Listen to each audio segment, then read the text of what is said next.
the April anime of 2024. I'm gonna try to make this one as short as possible. My name is Mackie. I do anime, do gaming, so on and so forth. This is going to be a good one. Why I say this is going to be a good one is because I had to go to like 25 different animes just to find five animes that were good, and then after that, I chopped down to four animes. So everything got chopped down to about four. So in total, these are the four that I believe will actually do good in the long run.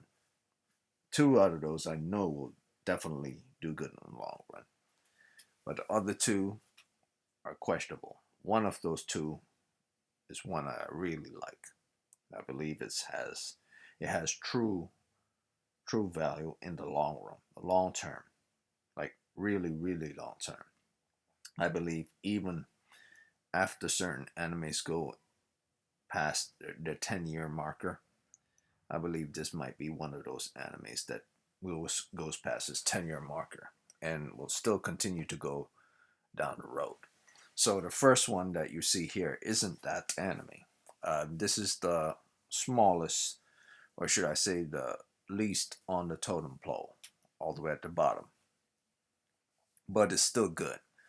I believe this is going to be a very good anime, and depending on how they go with this could either be a failure or it could be successful. But as it's going right now, it's doing well um, so far in Japan. I would say it's a solid three if you're doing scales of stars, a solid three, and it's a 3.5 if you're doing just a little bit more. If you want to give it more, the least you could give this is a three. So if it's in the three, that means it's good already. So this anime is called Yozakura Sanchi no Daisaku Daisakusen. Yeah, basically meaning the Yakuza family. Well, not Yakuza, the Yozakura family. That's what it means. The title of the story is the Yozakura family, and I believe the word mission is attached to it, or the life of the Yozakura family, or something like that. Basically, the Yozakura family is a family of specialized ninja assassins. Of course, they're just called assassins now, but their lineage goes all the way back to ninjutsu and times way before modern times, before the steam engine, so on and so forth. And our main protagonist of the story is a boy named Asano Taiyo. Um, Taiyo has lost his parents in a car accident, and um, during this period, he got his eye damaged in the process, the side of his head damaged in the process, and it's a miracle that he's alive. He is at the funeral, um, and he's depressed, and his childhood friend is next to him, and she is of the Yozakura family, and um, she's always been there for him, and he's always been there for her since they were childhood friends. The story starts with this very depressing situation, but eventually moves into something more positive. In school, he could hardly get along with anyone, but he at least tries to get along with these three characters right here. These are his friends. They don't say much on who these friends are in the first three episodes, but those are his friends, the ones that are willing to talk to him anyway. I have a feeling that one of these three characters might actually be an assassin, um, but it's not shown that way. I believe the purpose from them not having their names emphasized is either to keep the secrecy of who they are or that they're relevant and not they don't matter in the story. But if my hunch is true, one of them is either going to be in danger, or all of them are going to be in danger, or they themselves are the danger down the road. Because it's very weird that I wouldn't say it's weird that they're friends of him, but it's weird that they don't have names and everything, and you don't get to know anything about them. So moving on from that, we get to the next scene, and in the next scene, we get to see a gentleman called, that's also of the Yozakura family, and it's the oldest brother. It's the oldest brother to the girl, and the girl is Mitsumi Yozakura, and she's the youngest in the family, and she's going to be the head of the family down the road. And the gentleman that's next to her is Yo. Damn, I can't even say his name. Um, Yoichiro Yozakura. I don't know why these names are so long, but it doesn't matter because his name doesn't really matter if you think about it. Just think of him as a fancy-looking butler or something like that. That's an assassin. Or you could call him Yoichi, or you could call him Yoichiro if you don't want to say his full name incomplete with respects to his entire family lineage, both the first name and the last name. I'm just going to call him Yoichi. That's not his real name, though. His whole name is longer. And he's the antagonist of the story. And he's a problem with regards to the little sister, his little sister, because he's like a stalker to his little sister. But not in a way that a stalker would try to go after you, but in a way that it's creepy to a certain level that it's a fetish. That he's overprotective of her to the level that is creepy fetish type overprotective.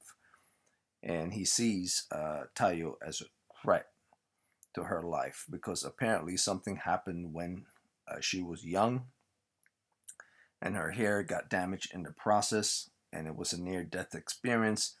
And ever since then, he's been beating himself up about protecting her. And so every person that he interacts with or she interacts with is questionable to him and are considered a danger. And to make sure she stays alive at every single moment, he's always looking out for her and looking after her as well to make sure that no one hurts her or gets in her way. This includes Tayo himself. The best part about the story, though, is that Tayo, because they were both childhood friends, he's left Tayo alone because one, he was a little kid, and he didn't want to kill Tayo or hurt Tayo as a little kid. So he kind of left her alone, even when he was young, because the events of how she got damaged and how her hair got damaged and turned white and everything, or how she almost got in an accident. I'm not sure if the hair turning white is part of that, to be honest with you. But how she got into an accident that almost led to her death was when she was much older, kind of like a couple of years before now. But by then, she was already friends with Tayo for quite some time, for years before she got to the age of teenagehood.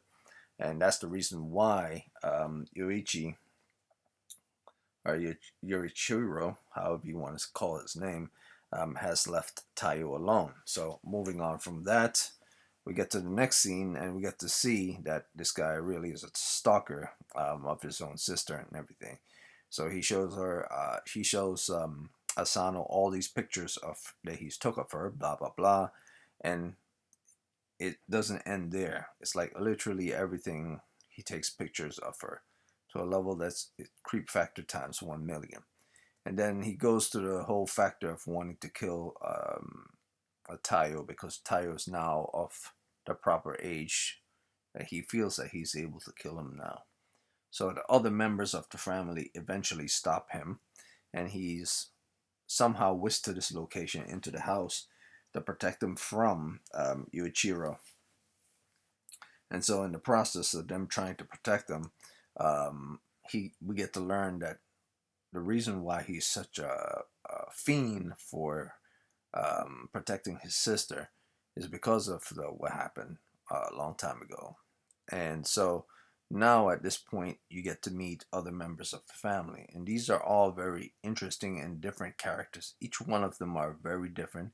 Each one of them have their own characteristic. Each one of them have their own style of assassination, or ninjahood, if you want to call it. If not assassin, ninjahood. One uses objects, one uses technology, one uses science, one uses guns, one uses just brute force. So each of them are very, very different with regards to how they do execution and combat. Some of them just use plain old trickery and stealth.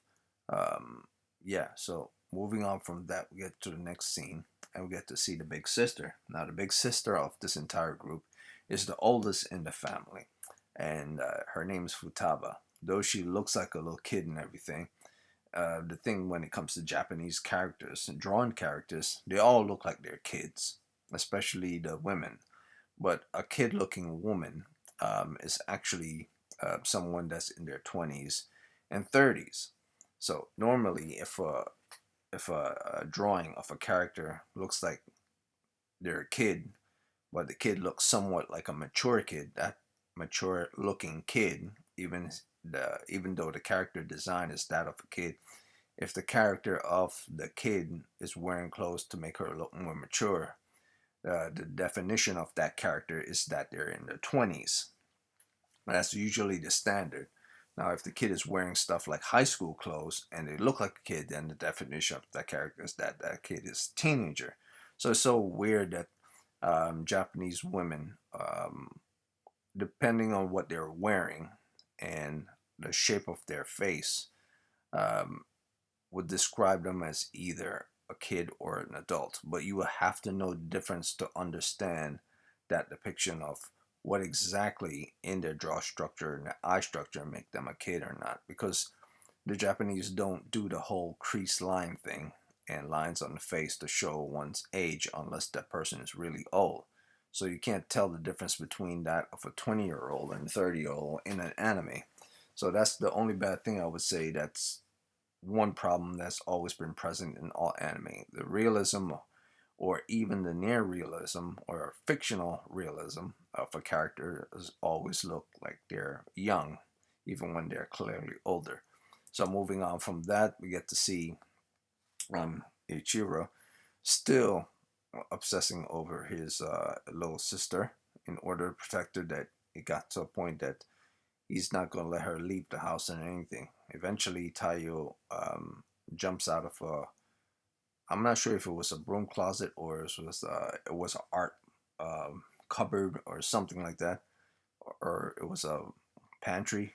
I'm not sure what he jumped out of, but he came out of probably a wall, a door in the wall, grabbed the ring that Mutsumi throws to him because she figured a clever idea in order to make sure that he does not that he's not killed by her older brother is to make sure that Asano is married into the family. So the only way to stop Ichiro or Yorichiro from killing Asano is to ensure that he's part of the family because he was going to do it regardless.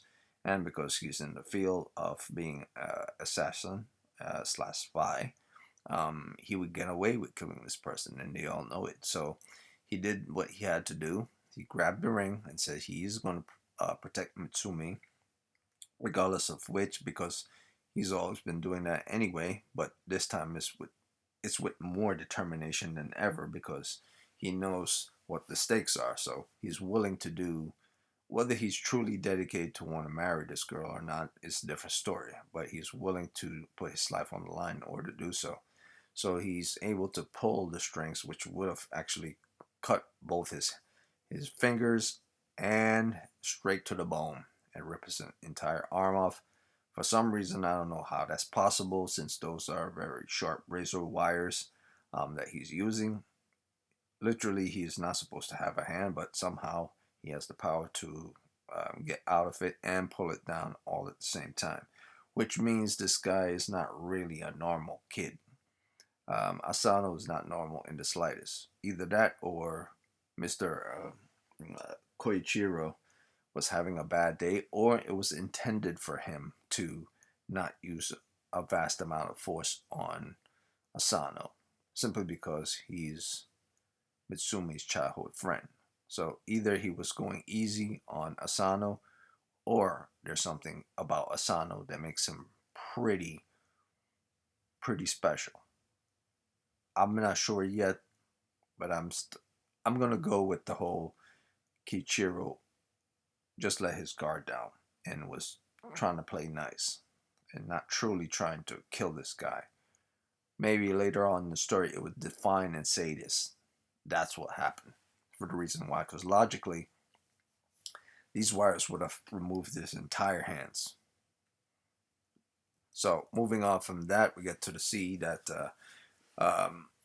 Asano is not part of the family, accepted by the whole family. Everyone's chilling out. Everyone except the oldest brother, who's upset about the whole thing, but he can't do anything about it now because now Asano's wearing the family ring.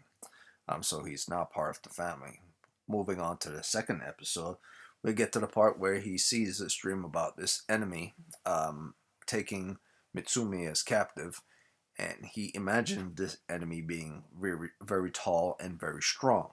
That's because it's a show of his lack of strength, of being very tall and strong within his strength in order to stop this enemy. That he will need more mass physical strength as well as endurance strength. He believes the only way to show strength is by physical presence of himself. That way he can endure any type of harm or strong enough to stop any type of opponent. At least that's what his mind is telling him. That's why the nightmare represents this big guy holding Mitsumi hostage because he doesn't have the strength to stop this person. So his nightmare comes to an end. He wakes up, and then eventually he goes to Futaba and tells her about the nightmare. And she says, I'm going to help you get stronger, but I'm going to do it in a way that you will have to go through the entire house and try to survive living here in this house for about a couple of months, or maybe it was for a month or something. She first denied wanting to train him because she thinks he doesn't have the capabilities to learn what they do and what their job is and their proficiency is within the time frame for which he's asking to learn these things. So she's taking baby steps with him, but he tells her, I don't need baby steps, I just need to amplify my training. She says, okay, well, we're going to do that. And so now they've amplified his training by making sure the entire house has booby traps, lasers, and the whole 9 yards going. So every morning when he wakes up, he gets out of his bed. If he's going to take a crap, he has to know the passcodes to get into the bathroom. If he's going to eat something, he has to make sure it's not poison. If if he has to sit down, or if he has to go for a walk, he has to wear heavy 30 kilopound shirt or disguise technology that's over his shirt that no one could see. It's like a stealth suit, or maybe it's just a representation of the amount of pounds that the shirt weighs on him. So he's actually crushing into the desk because it's so heavy on him. And then we get more context with regards to Mitsumi. What happened to Mitsumi and why Asano's actually protective of Mitsumi, just to not as equal to the level as her older brother, but at least equal to the level as the reason why Mitsumi would rather have Taiyo by her side than anyone else. So this is a scene from the past, and she was reflecting on the past when Taiyo came to help her. She was being bullied by others because of her hair, and eventually Taiyo walked into the room and took the scissors from the girl that had the scissors, started to cut his own hair, and in the process, they eventually leave because they realize that Taiyo is kind of a weirdo for cutting his own hair in front of him, which really isn't weird at all. But I guess if you think about it, that would be considered kind of weird because you're bullying a girl and you're threatening to cut off her gray hair on her hairs. And then eventually someone took the scissors out of your hands, and then you went through the process of starting to cut your own hair off in that same room without saying any word. You just start cutting your own hair off. Eventually that might freak someone out as well. So I do understand it from the point of view of the bully girls that, he would be kind of a weirdo when thinking about it from that point of view. So moving on from that, because I'm not going to stay on this for too long, she just says, "Thank you for everything you've done to help me in the past and now. I'm glad to be the person that's going to be your fiance, blah, blah, blah." Moving on from that, we get to see the next scene, and this goes into chapter 3, where Tayo is being trained by Mr. Garbage Can Guy, and I believe his name um, is it Shinzo? Yes, it's Shinzo. He's one of the brothers of the family. Um, I don't believe he's the youngest brother, but I believe he might be the second youngest brother. And his whole thing is gadgets and weaponry. So he hangs inside of this garbage can because for some reason he finds it to be interesting.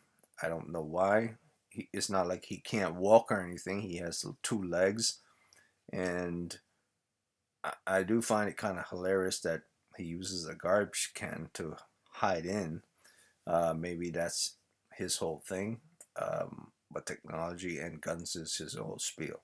So I really don't understand the garbage can thing. It's very weird, but it's kind of hilarious at the same time. Every time you see him, he's in a garbage can.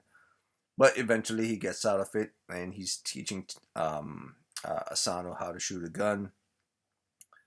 And eventually, you get to the next scene where, after some time, Asano has had a lot of training within the house.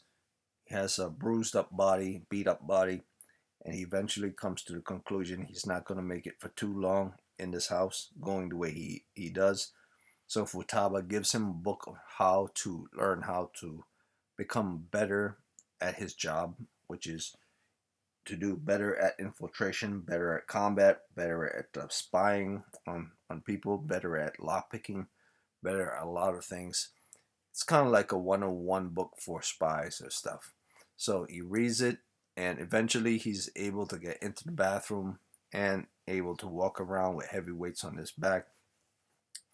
And I guess you could say the book was kind of like a cheat code, or at least a memorandum of how you could do certain things. And so he got into the bathroom, which was his most challenging obstacle, because the code changed every day. So every day we could have to figure out what the code was. If not, he would have to go, take a leak in the forest or something. But eventually he learned a lot of skills from the book, got into the restroom, Bob's your uncle, and they all celebrate him by throwing him up in the air, hip hip hooray style. And then we move on to the final episode.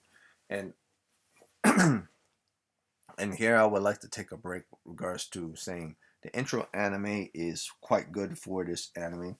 And it's one of the reasons why I also give it a 3. It's a very comforting and very interesting opening, and it's very friendly opening, and it's a very family oriented opening as well. Do I think this is a family anime? I think this might fall into the realm of being a family anime, because I don't see a lot of blood and guts in this anime, and the death isn't like the for the point of view that you cannot whisper away certain things, and they don't embellish on the grotesquities of violence. They don't focus on the bizarrety and um, the aberration of the human body.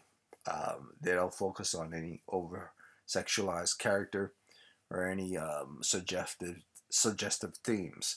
So I would say this does fall into the realm of being more family oriented. The only thing I would say that might not be considered family oriented is that um, they do use a bit of violence in this anime that I would say is not meant for kids either.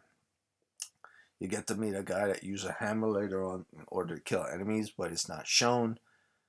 Um, in fact, most of the actions aren't shown to the level that they're actually being used in a brutal way. You just know that the act happens, and then the brutal scene is seen thereafter. So they don't show it at all. So this might actually be classified in the same realm as Spy X Family. In other words, I believe this might actually be considered the type of level of Spy X Family. So if you were to make your kids watch this would be kind of doable, just like the way Spike's Family is kind of doable, though it's not really meant for kids. But I guess kids can deal with watching something like this in comparison to other anime. So that's one of the reasons why it's still on this list, and one of the reasons why I consider it to be on this list. It's every now and again you will get anime that's willing to be kind of family friendly, even though it's not really for family, but you could feel that it's family friendly. So moving on to the next, and these are all scenes from the intro of the anime. So it has a very cool intro, and it has the whole family trying to protect Mitsumi while Taiyo was holding her up like a bride, holding his bride up. So the anime is expressing their bonds at the same time, expressing protection of her at the same time. So I like where they're going with this opening, and it's kind of a hilarious kind of opening as well. So moving on from that, I'm not going to stay on that. We get to the last episode. I believe this was episode 4, and episode 4 had to do with Shinzo, and Shinzo's on a mission, to take down some counterfeiters, but he's having a problem with taking down the counterfeiters because eventually he starts shooting up the place, or eventually they discover him after he goes stealth, and he runs out of ammo, and Asano has to go into a system and give him some more ammo so he could take down the bad guys, because Shinzo is not good at killing and assassin work if he doesn't have weaponry. His whole thing is weaponry. If he has an empty gun, he starts to panic and becomes like a child. So before that scene, we see this scene here where we now get more fleshing out of the story from the point of view of Mitsumi. Mitsumi is not only the head of the family, even though she's the youngest, she's also given the task of being the administrator for the family, regards to paperwork and many other things as well. Probably just PR relations work as well. And the reason why this is Misumi has this talent for remembering things better than anyone else, and the patience as well. So the reason why she was chosen to be the head of the family simply because she is the most tolerant of the things that others would not tolerate to do. Many of them would not be able to stomach sitting in a room for hours on end doing paperwork. Mitsumi seems to be the only one that is trained and capable to do this. And this might have been something that was passed down to her by either her father or by her mother before they died. To be honest with you, I don't even know if Misume's father and mother are dead. I never really dove deeper into the Yozakura family history with regards to their mother and their father. So moving on from that, we get to see that there's a lockdown of the house to show that how Mitsumi still has more power than everyone else. She's able to lock down the entire house and put up a huge barricade all around the house or the mansion. And eventually she takes it down after a little situation happened. And then we go back to Shinzo to see he's still inside of the warehouse where the counterfeiting people are. And he takes out the remaining of them, but eventually bringing back the evidence proved to be that he has no ammo, so now he's calling for backup. Futaba tells Asano to help in the process by giving him ammo, um, and she's going to do that. But before he does that, they're in this little hide and go seek situation with regards to one of the family members trying to find documentations in order to fill out paperwork, more paperwork. So basically, all of I believe the last episode, episode 4, was probably the weakest because it was all about paperwork and stuff. But they did throw in a little thing with regards to Shinzo and taking down counterfeiting rings. So majority of all the episodes within this anime is solid, except for maybe the last episode, which wasn't that solid. So he eventually get his guns. and his ammo. He takes down the bad guy. Bob's your uncle. Bob's your uncle. The story comes to a close. He ran off with Asano, and the story comes to a close, but not entirely because we get to meet another character, and I don't know his name yet, but he uses a hammer in order to kill his enemies, kind of like an old boy from that film Old Boy, where in Old Boy he used a hammer in order to kill the bad guys.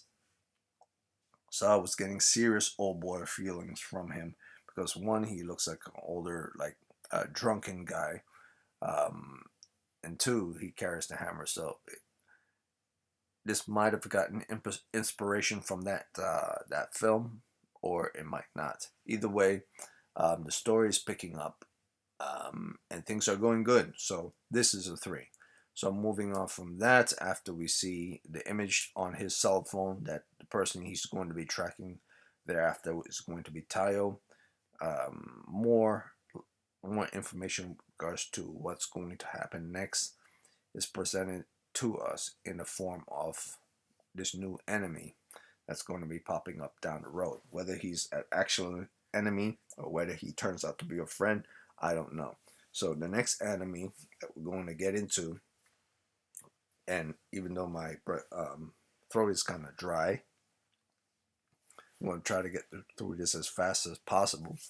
The next anime is called Loser Rangers, or Rejected Rangers, or the American translation is Go Go Loser Rangers. So in this anime, we get to see this floating fortress over a city below.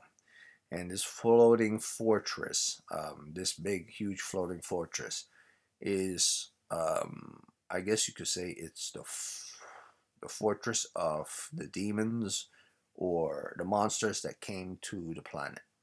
And this was the base of operations for the monsters, the final monsters that got defeated by the Rangers. And eventually, human beings were able to lock it down and keep it from going off into space, or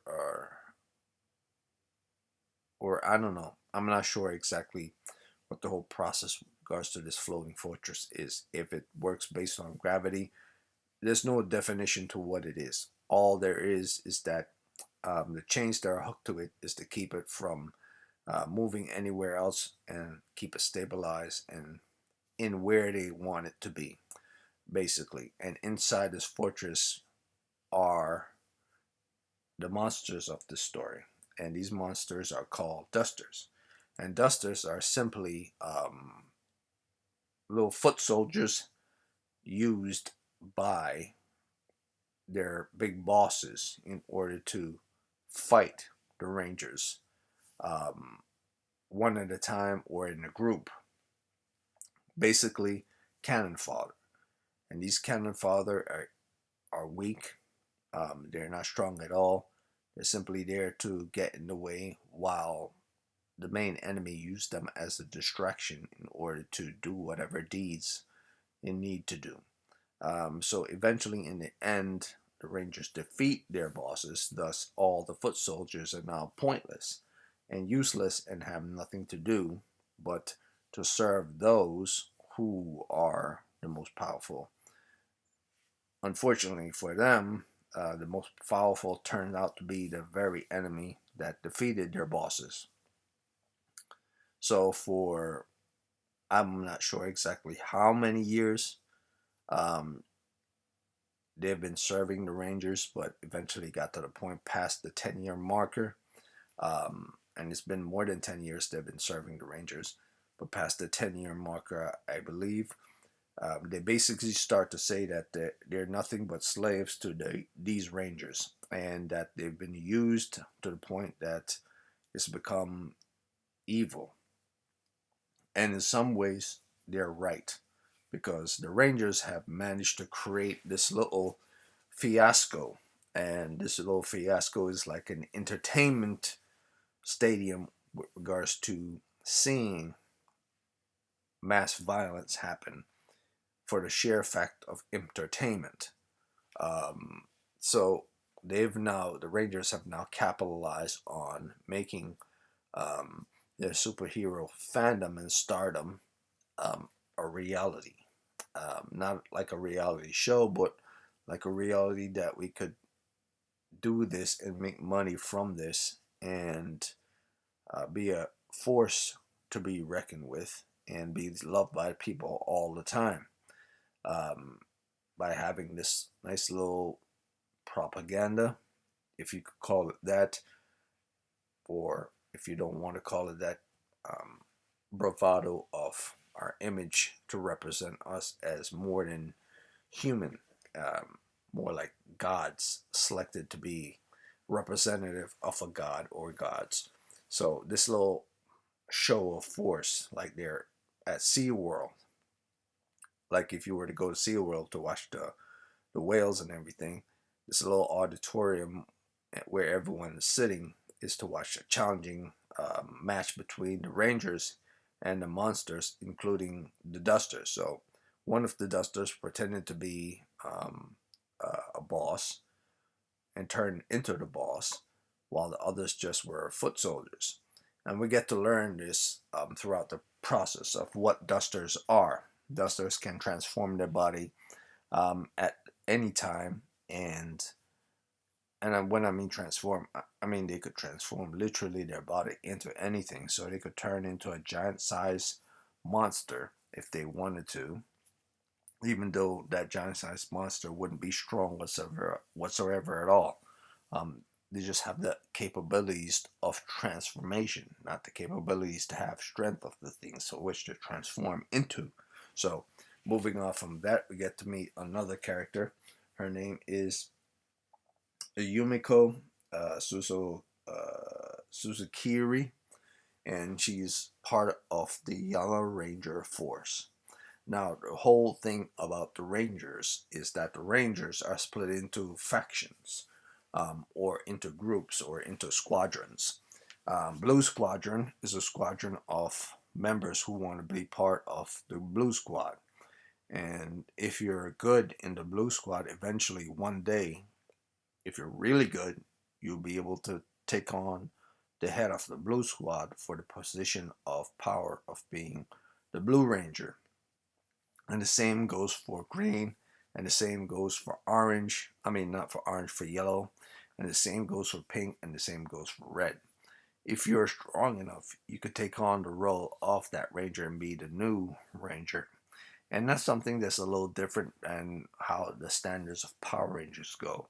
Typically, is always you are selected to be the force by the all-powerful Zordon or something like that, or the type of ring that you have select you. Here, it's none of that. It's more like it's a military, and you can only be more powerful than that person if you train hard enough in order to be more powerful than that person. Um, Either from natural talent or from cheating or specialized abilities, something like that. So moving on from that, we get to go to the next scene, and we get to see another character, and this character is called Hibiki. Now, Hibiki is very enthusiastic and is very ambitious, and he wants to be a ranger as well. Um, and here we get to see another scene, and this is the main protagonist of the story, and he's basically Fighter D. So before I get into how he is Fighter D, which is one of the Dusters, um, I'm gonna go back to these two characters.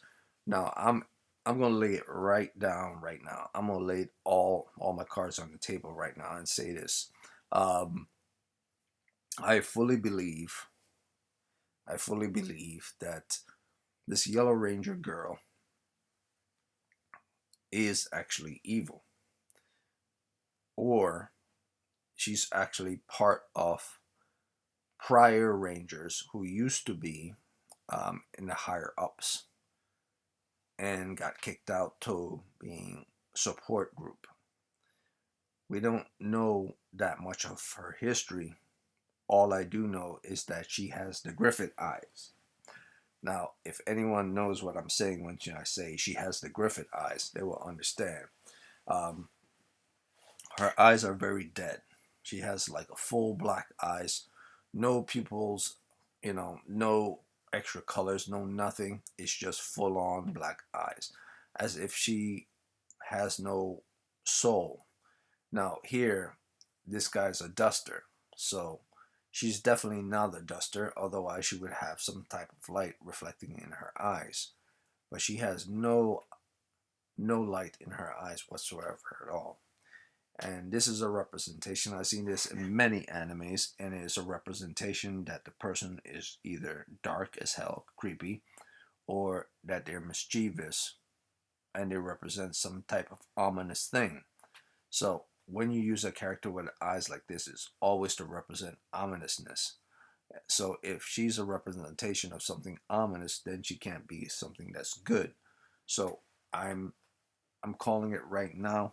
I might be wrong. I believe she might be the actually true enemy of the story. Though the story doesn't say so, it might be the case. Now, in the case of Hibiki, I'm not sure if that's what's going on with him either, because they keep doing close-up shots of each of these characters' faces, and I mean close-up shots. I mean more close-up shots than the ones that you're seeing right here. Like they keep doing direct link close-up shots to their eyes, as if to, and sometimes to their mouth, as if what they're saying and what they're seeing is like a hint. And so moving on from that, we get to the next scene. We get to see Fighter D, and Fighter D is a duster, like I said before. And how he became a human being simply is because he transformed into a human being. It's not that he actually gave up his monster ways and accepted being a human.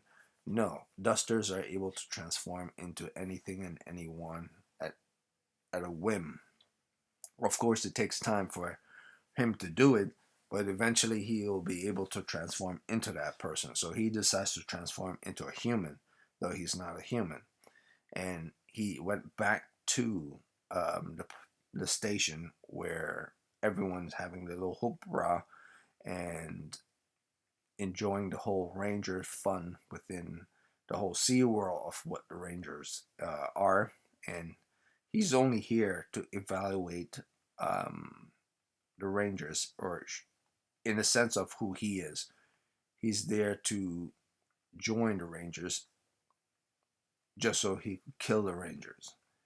I'm not sure if that's going to be possible with his strength, and I'm also not sure if it's going to be possible with relations to this woman, because I don't think she's really on his side. I believe that it's just a false thing that's going on, and eventually it's all going to turn sour down the road. At the moment, I don't know if that's true, but I do know that he is the protagonist, and that the sole purpose of this anime is for him to get revenge on those who've kind of enslaved him for more than a decade. I believe this might actually be 13 years in total that he's been a slave of these people. 12, 13, or something like that, or 11, whatever it is, that they've been doing for quite so long that he doesn't even remember anything else. And he's been killed, fake killed, but killed multiple times within the arena just for the appeasement of the audience and the enjoyment of the audience as well. So it's all a big farce, a big pretend. There's no real monster threat. Um, there was a truce agreement with the monsters a long time ago, but while the Rangers are evil, they decide to capitalize on them defeating the monsters and ignoring the treaty and making the people believe that the monsters are still a threat, even though they're not anymore. So who knows? Maybe they really are. But at this point, it's more like I want to see how I could get as much as I could get out of the situation. That's what the Rangers are now. Moving on from that, it's just a big pretend, smiling the whole 9 yards, just one big pretend. So these guys aren't good. They've always probably been bad, or maybe they turn bad down the road after they interact with artifact weapons, or maybe they were always bad from the jump, and the power just revealed more of who they actually are. So moving on from that, we get to see a scene where The fighter D and the other Dusters are fighting against the Rangers. The Rangers show up to the party. It's a big pretend. It's a big part of the show. They have to make a big show for the audience. Eventually, they start talking to each other. Now, remember to follow the schedule with regards to doing the show properly. I say, yeah, sure, I'll remember. This is how you gotta die. This is what we gotta do, so on and so forth. D eventually says, I have enough of this bullshit. I'm going to just ignore the script and gonna do my own thing. Because at the end of the day, we still are really monsters. We're not actors or actresses putting on costumes and pretending to be monsters, being fake. We're the real deal. So I'm not going to be part of their little performance thing anymore. So he decided to break out of it, and he gets killed in the process. But since Dusters can't really die, um, I'm hearing echo.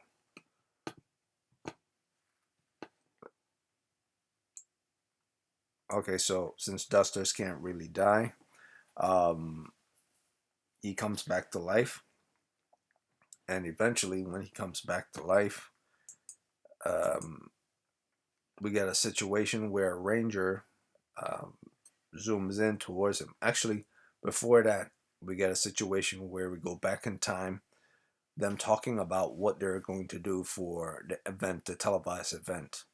Eventually, all the different dusters start talking amongst each other what they didn't do, what they should have done, and what they've been doing for more than a decade with regards to these little fake events.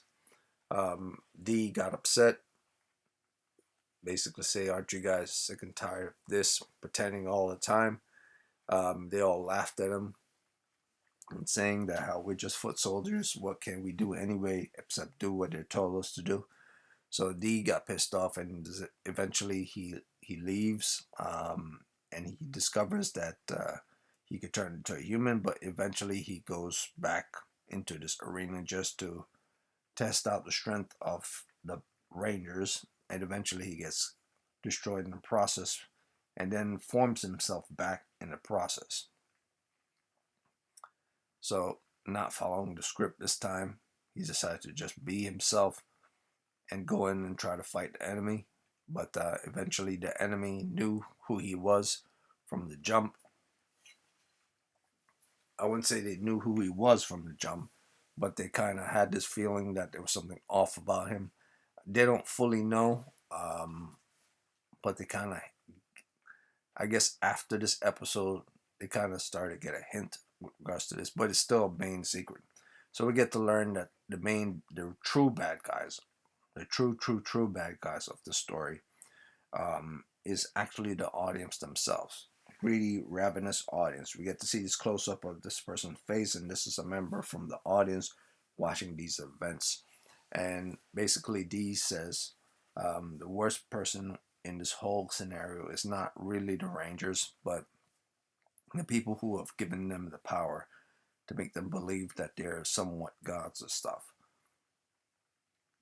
But all that comes to an end as we get to see a close-up shot of the Red Ranger and D going into contact with each other, and like going for an uppercut, but not really an uppercut. The Red Ranger basically said, "You're stepping out of your place. You're not supposed to be doing this. You're actually supposed to be following the script." And we get very ominous music when he says these words. And these are the ominous music of someone who's an actual evil person. It's not nice music. It's not good music. It's not cheerful music. It's like a death is coming for you music. And the music is there to show that it's all a big farce, man. Not only is the performance fake, but who they really are underneath the surface, underneath their mask. You get to see it here. Now the audience cannot hear it. The only person that hears this is D himself. Um, and Red Ranger reveal his true nature to him before destroying him. Unfortunately, the destruction of his self is not a permanent one. It's just part of the performance because he can't actually permanently kill D during the performance because he needs a specific weapon in order to do so. And that specific weapon can only kill dusters.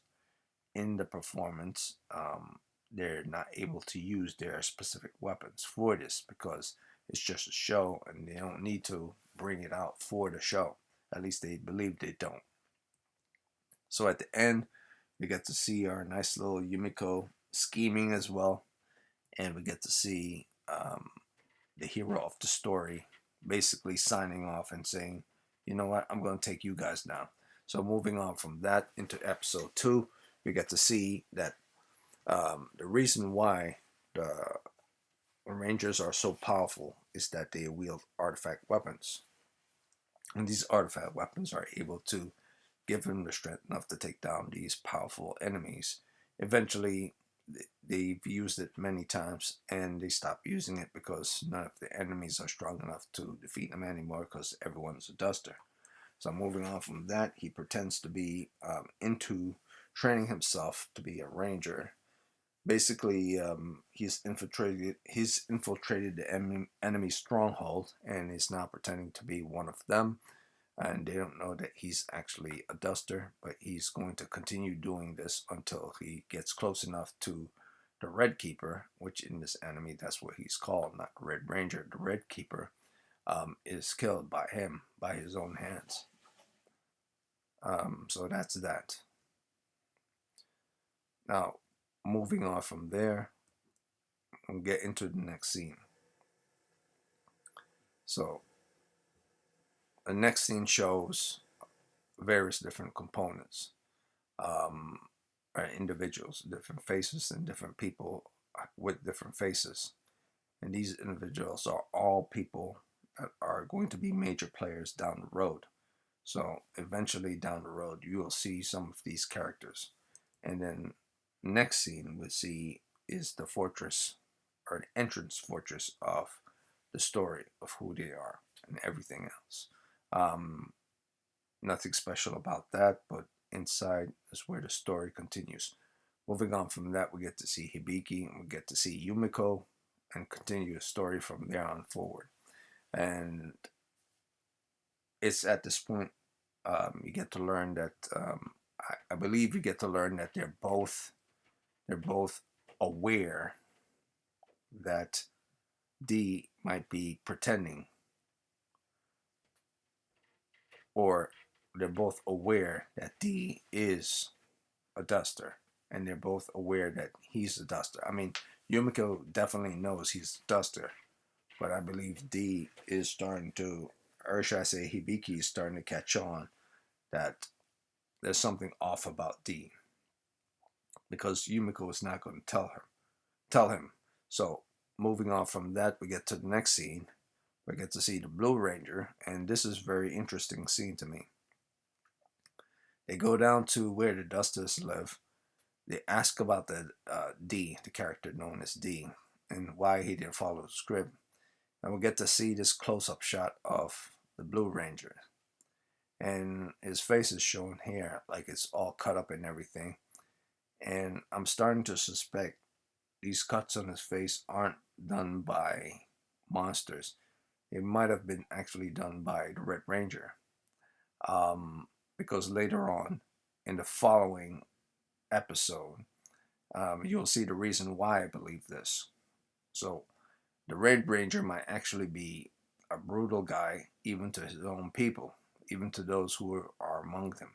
So we might have a very Omni-Man situation here, where he kicks everybody's ass, including even those who he follows. So the Red Ranger is actually truly an evil person.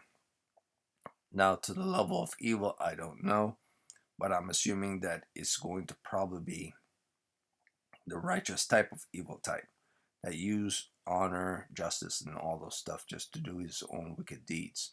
So moving on from that, we get to see the Red Ranger without his helmet on. It looks like an average dude, nothing big, nothing special about him.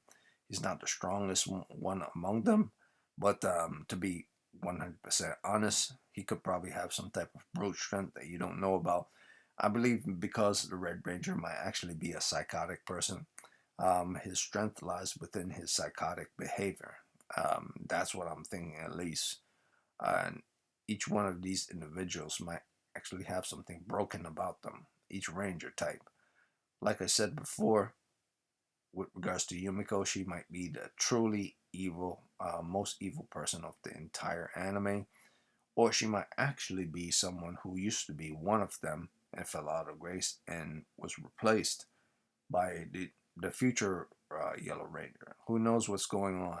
But at the moment, D is training and is in training facility trying to become one of the Rangers or be on a Ranger squad, and it's all a pretend. It's just all he needs to do is to get as close as he possibly can to the Red Keeper. And the antagonist Red Keeper, if I did say his name before, his name is Sose Akabane, or is it? Yeah, I think it's Sosuke Akabane. And that's the guy all the way on the right, not the tall guy, it's the guy in red. So that's kind of obvious. And moving on from there, we get to see two new characters, and these two new characters are just going to be posted within watching over the Dusters from now on. Due to the little situation that happened with D, um, they don't want the treaty that was between them and the monsters to be going into null and void. So they're now putting two members of the Red Keeper, or one member of the Red Keeper squad, or I think they're both blue. Two members of the Blue Keeper squad to watch over the Dusters from now on and keep an eye on everything that they're doing. So moving on from there, we get to see even more context with regards to Red Keeper and his mentality. He believes the strong survives, the weak dies type. He gives the whole speech about being the strongest, and they all hate the fact that this guy is in charge. Well, what the hell they can do? They're not strong enough to beat him. So moving on from that, we get to see a next scene where D's eating food, and he says the people, his monster friends, the Duskers, don't eat even as good as this. But he says to himself, well, I guess if you are a hero of the people, people would shower you with good food and good drinks and stuff. So he decides to pretend to be one of them just to be in good favor with regards to everyone else. But mainly, he decides to be Hibiki and turn into Biki so he could infiltrate the Red Keep, Keeper's location, and infiltrate the squadron of the Red Keeper, just so he could get as close as possible to Red Keeper to kill him. So, moving on from that, we get to see more members of the Red Keeper squadron, and we get to see this psychotic guy, whose name I don't remember because he's not important to the overall story. He gets real upset, wants to get in a fight with Hibiki, not knowing that Hibiki's actually D. Moving on from that, um, we finally get to see the antagonist of the story. Sose meets D for the first time, and I believe D had a knife inside of his pouch and was going to stab him with it, but situations got in the way, and he was unable to do so moving forward. So moving after that, the knife is confiscated from him by Yumiko. Yumiko says you can't kill him based on your skills and so on and so forth, but I'll help you in order to defeat these Rangers. He starts asking questions why. She says she has her own personal reasons why, but mostly has to do with wanting to be. I believe she's saying something very far fetched, and I could be completely wrong. She wants to be near Sose, or attain power enough to be near Sose. So it's kind of giving off the feeling that she wants to be with the villain of the story, Sose, or maybe it's a big lie and a big farce, and it has nothing to do with Sose whatsoever at all, the Ranger. So I believe that's the case that's going on. That everything she say, everything she says, and everything she's saying might actually be a complete lie.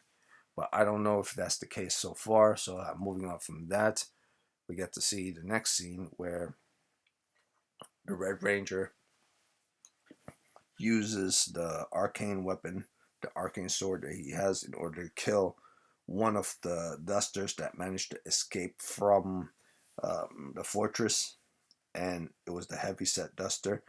He got destroyed. D saw it, and D is now reinforced with determination even more to take down the Rangers, because one of his friends, one of the dusters, completely got obliterated, because the weapon that the Ranger is using is an arcane weapon meant to kill dusters, not to just cut off a part of them and they grow back.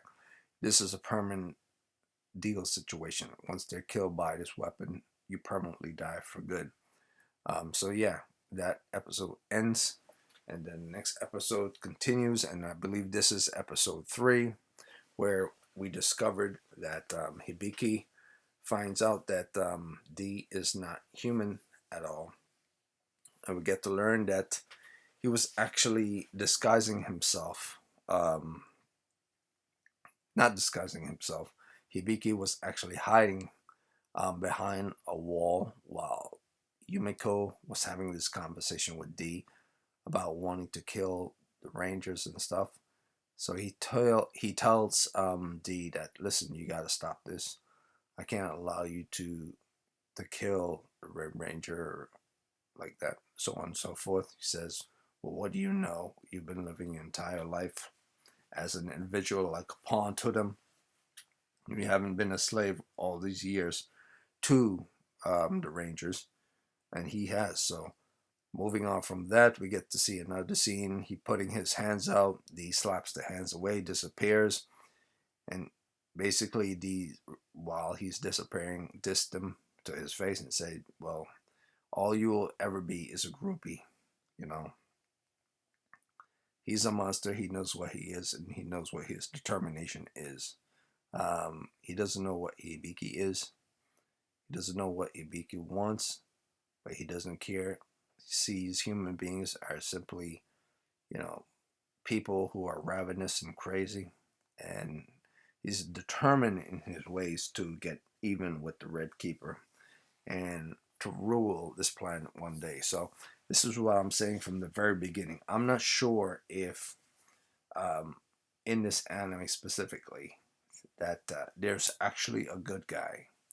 Um, I believe that the closest thing to a good guy we'll get in the story is Hibiki. Um, but with regards to the overall bad guy, I believe the overall bad guy will always be um, the Rangers. So who knows where things are going to go from there. Eventually, we talk to Yumiko again, and Yumiko basically say the whole thing is like one big Jenga tower. If we're able to push the Red Ranger to a level that he's unable to keep things from falling apart, we basically got him. So I don't know if that's going to be the case, if that's going to play out the way it supposedly claims, she's supposed to claim it's going to play out. But who knows? Who knows how it's going to play out in the end? She basically tells him the reason why she's so into trying to dethrone the Rangers, and he basically cringed with regards to what it is, and he finds it to be ridiculous. He turns into the Red Ranger just to get access to the secret room. He's then discovered by one of the bad guys, or one of the members of the squadron. I believe the leading member of one of the squadron, um, who eventually gets killed off by D, or maybe just knocked out. Either way, D escapes with the sword and eventually runs into the Red Ranger. I believe Red Ranger might have been informed in advance for the reason why he's here, because typically he would be inside the arena doing his performance. So he decides to get into a fight with the Red Ranger, loses his arm, and in the process, took the arm and decided to pull on like a water balloon of metal tank, or a water vat, or air vat on the Red Keeper, destroying the top floor with gas explosion. And then moving on from that, we get to see we get to see D getting destroyed by the power that the Blue Ranger has. In the process, when the dust is settled and everything is good, he goes back to his trusted sword and discovered that the sword isn't real. So the Red Keeper has now discovered that the sword he has is real and it was stolen by D and transferred somewhere by D. And so he's been fooled, and the last of the situation shows um, how he was fooled. And directly after, go into a scene where he's speaking to, I believe he's speaking to someone within his squadron after losing his weapon. And his squadron member is telling him it was your fault for losing the weapon. So you got to take responsibility. So he does take a responsibility, but he takes his aggression out on this person, eventually killing him. I believe this guy's 100% dead, and he goes back to eating his food like it's nothing. So the Red Ranger has no problem whatsoever at all killing enemies, none whatsoever at all. Now we get to see more context with regards to Blue. Blue basically say, well, wait a minute. If this guy's Red Keeper's weapon was stolen, it's safe to believe that the little scene that happened there with him, Red Keeper, and everything else that happened in that situation might have actually been false from the beginning. So that's what's going on there. He seems to be somewhat onto what Lee was doing, and he's believing that now, based on the circumstance, that it was all a farce. So moving on from that, we get to see the next scene where the Blue Ranger is telling his men to hunt down and find where possibly locations where the Blue Ranger, where D might have gone. Doing so, the next scene we show is a backstory to how Ibiki got the way he did, and why he believes in what he believes in is because something happened when he was a kid. Parents got killed by monsters, so on and so forth. Moving on from there, he says he is going to continue to help D as long as D plays his part with regards to the story. So that said, we're moving on from that. We get to see another scene where D gets his head cut off by Hibiki, but this is all pretend. It goes right behind them. There's, I believe, a Red Ranger that's right behind him. If not a Red Ranger, another Yellow Ranger, or Blue Ranger in this case, just to fool that character what you were doing the whole time. So that said, I believe that's the end of Loser Rangers. This was the third episode, and it was all a big fake and a big farce with regards to D and Hibiki in order to try to get the weapon away from the arcane weapon, away from the Red Keeper, and they successfully did so. And it was a very interesting way of them doing so because D had to cut his arm off in order to put his fake arm on Hibiki's arm, which means Hibiki had to take his real arm off in order to fool the enemy that he actually had an arm when he did not. So it was a big payoff. It was a big payoff in regards to how the gambling, because of the situation, it could have gone the wrong way, but thankfully it went the right way. And yeah, and D got his arm back, and that's the end of that story. So that was that. Now, for the third story, and I'm going to try to make this one even shorter. The third story is called The Eccentric Salad Bowl, and this one is a full-on comedy. Now, this one is my favorite of all, and I'm going to try to move as fast as I can with regards to this one.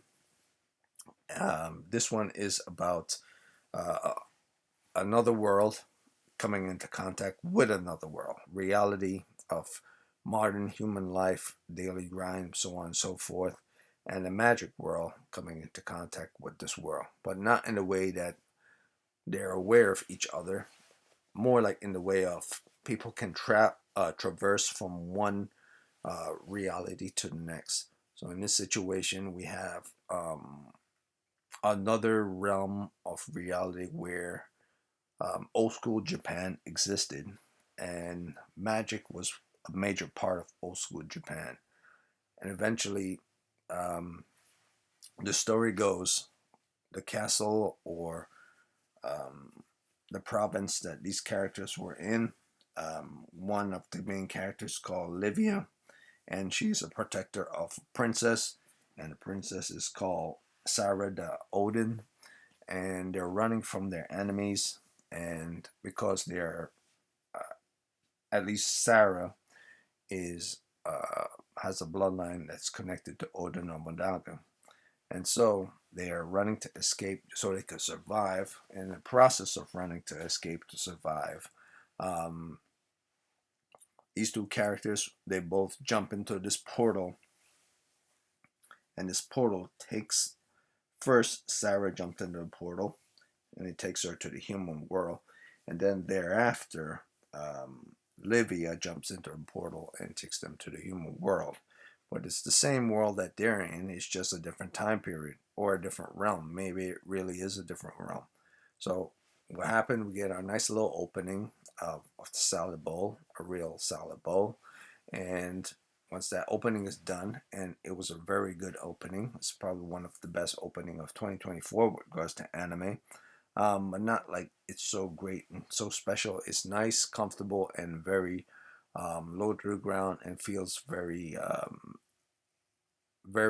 relaxing. That's the word I would use for it, relaxing. So moving on from that, we get to see first the detective of the story, and the detective of the story is called Sosuke um, Kaburaya. Sosuke, I'll just call him Sosuke, but he's Sosuke Kaburaya, and he's been a detective for quite some time. He's a very zealous detective. He's a very honorable detective. He left this old agency because he didn't like how things were running, so he decided to be a private eye on his free time. So he's tracking someone at the moment right now with his cell phone to see where that person is going.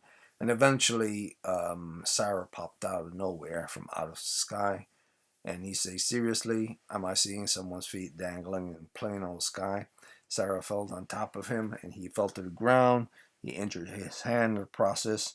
She used her magic in order to heal his hand. He says, "Are you serious?" Like, that's impossible. My hand can't just heal itself.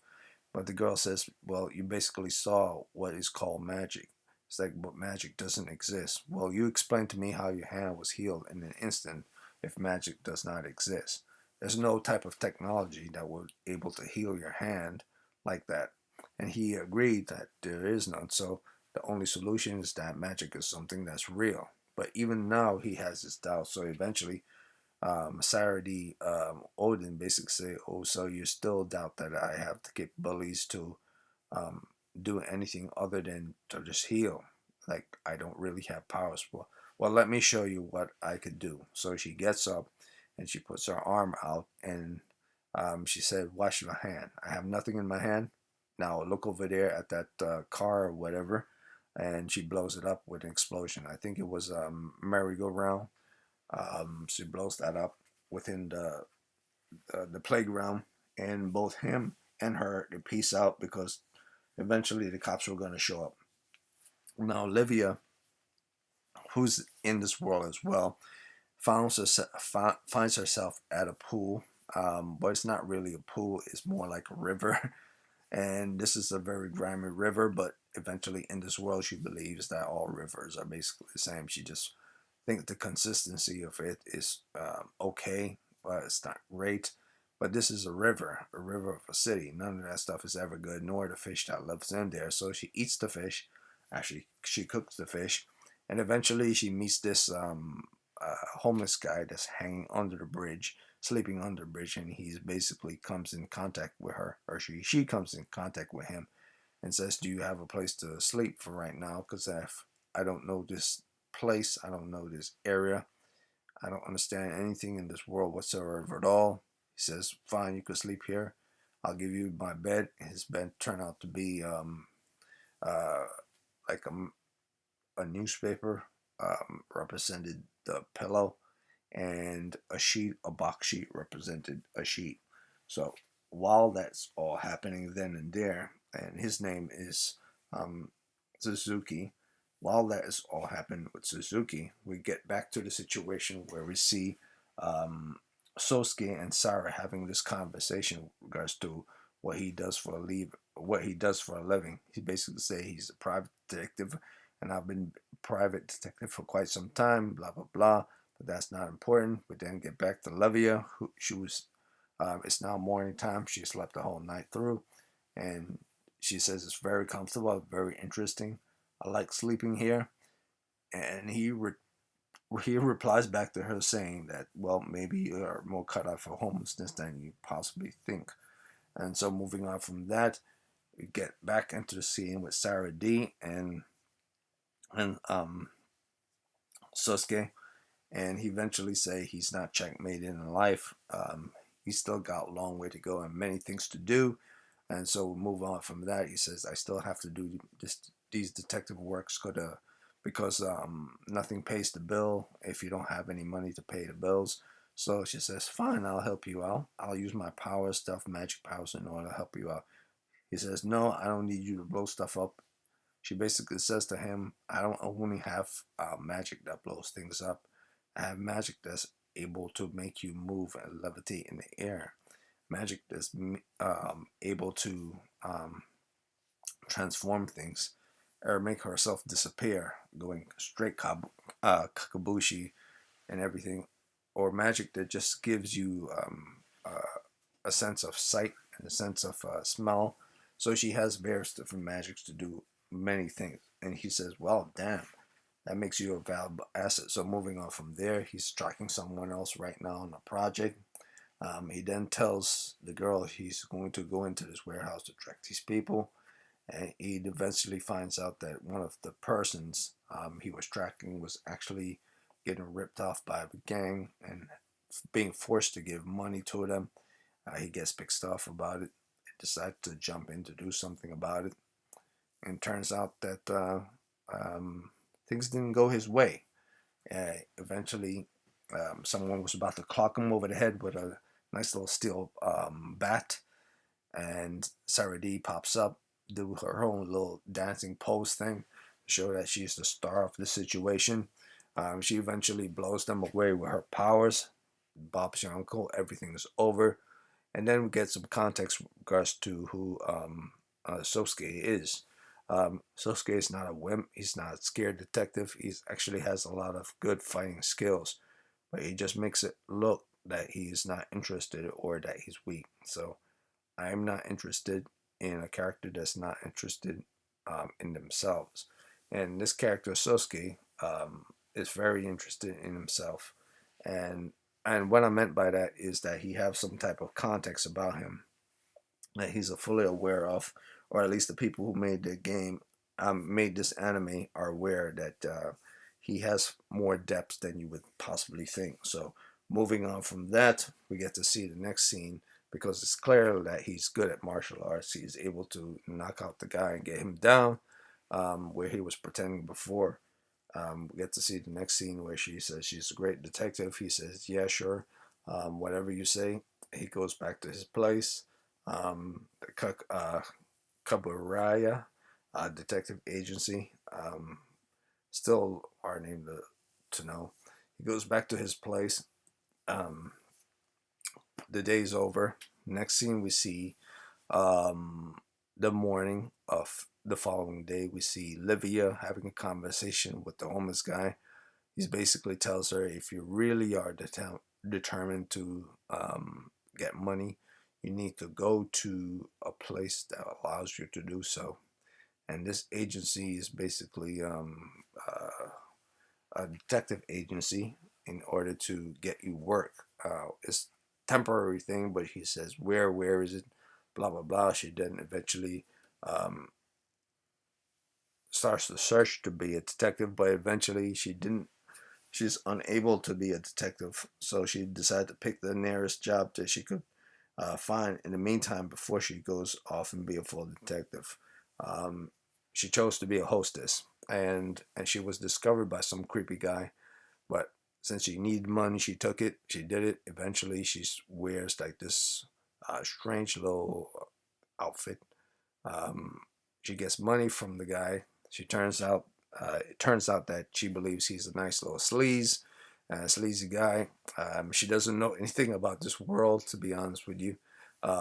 She just knows that there are certain things that are common in her world as well as in this world. I will be fully honest with regards to this character. She's the only person I believe in this anime that's holding this anime up more than anyone.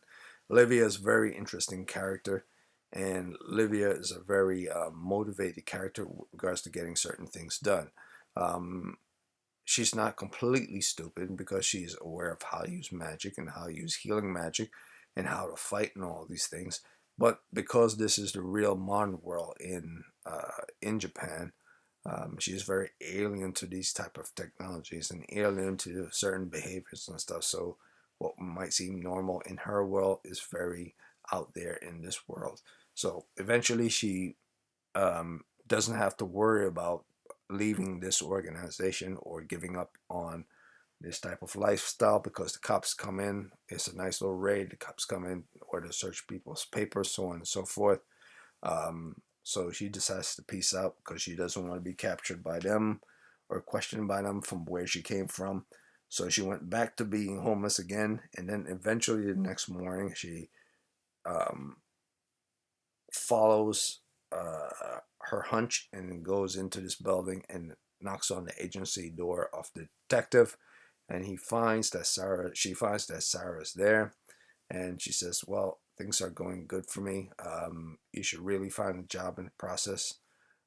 Since you're going to be here, we need to find something that suits you, blah, blah, blah. She wears the outfit and she fully realizes the outfit is not who she is.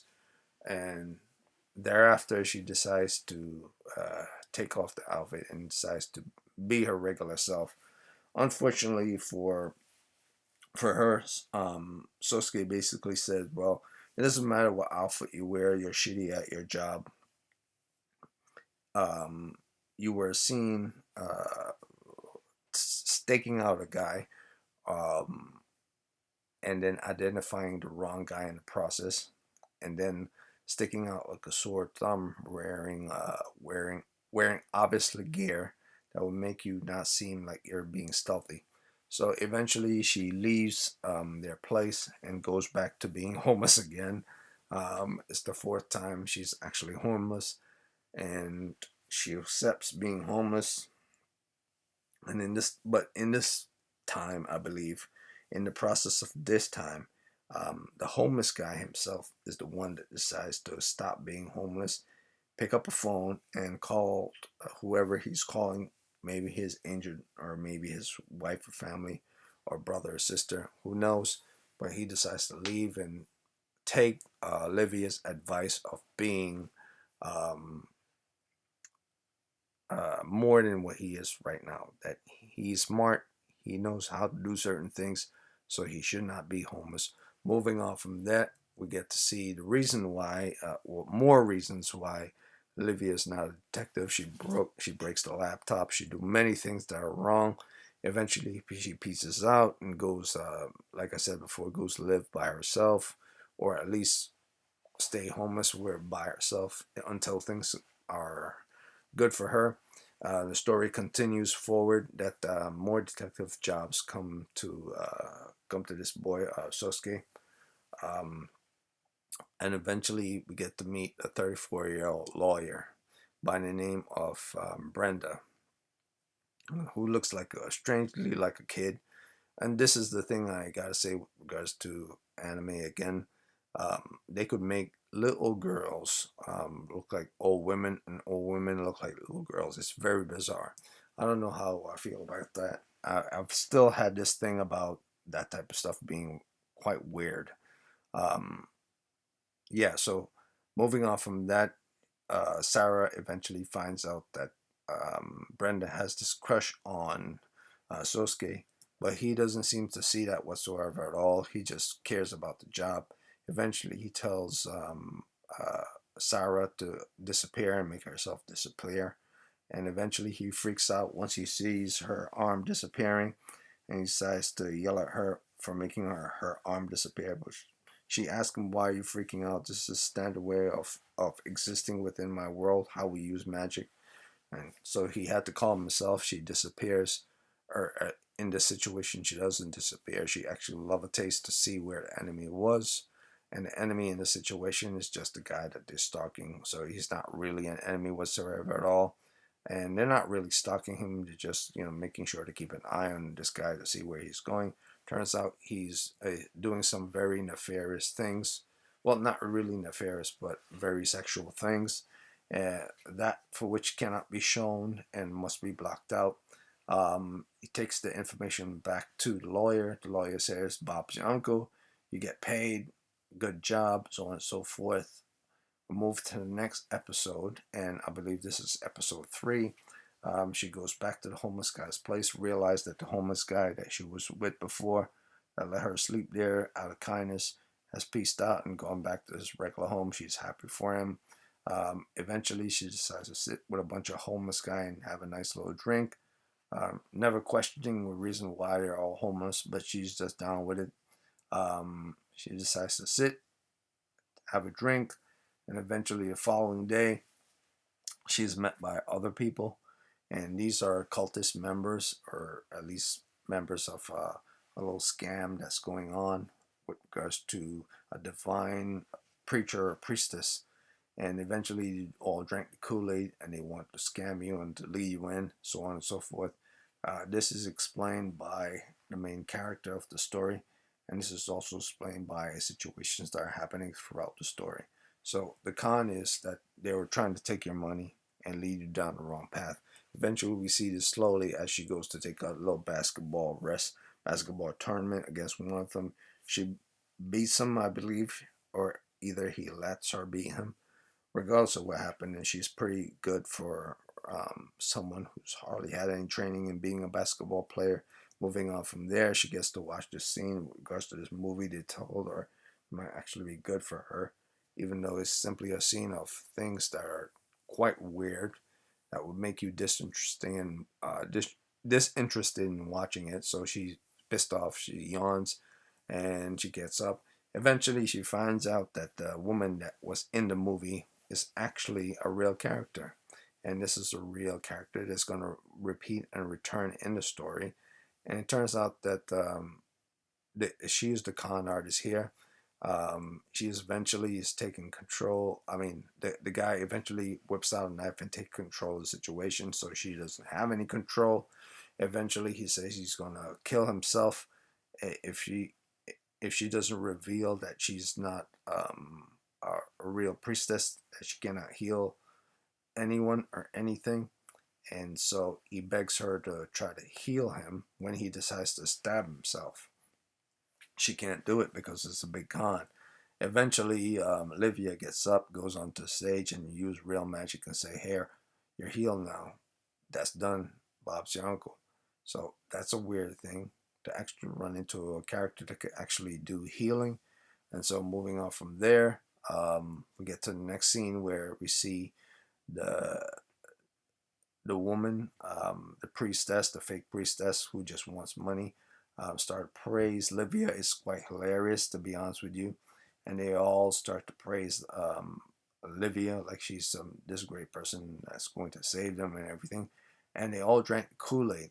They all believe things so quickly and so easily.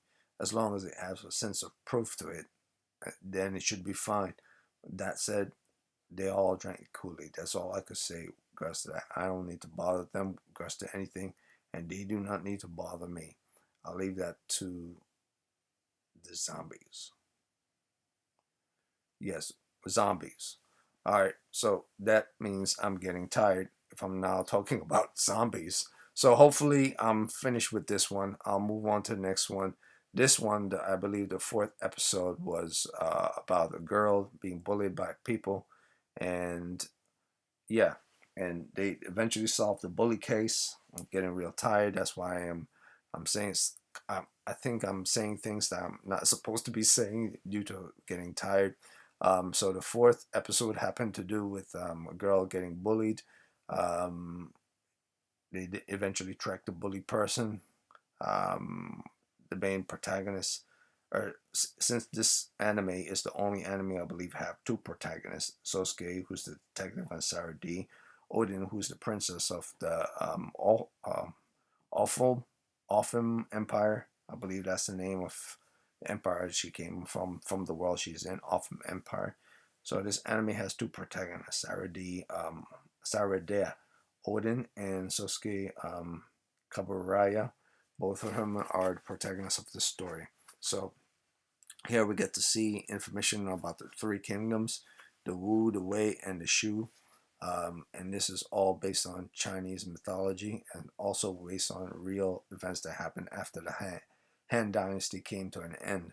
So this is part true reality and part true fiction, and most of that stuff is part of Romance of the Three Kingdoms. It's very interesting, but it's not something that I'm deeply into, and I don't know too much about. But it plays its part quite well, regards to Sara da Odin's lineage and history, since she does come from Oda Nobunaga.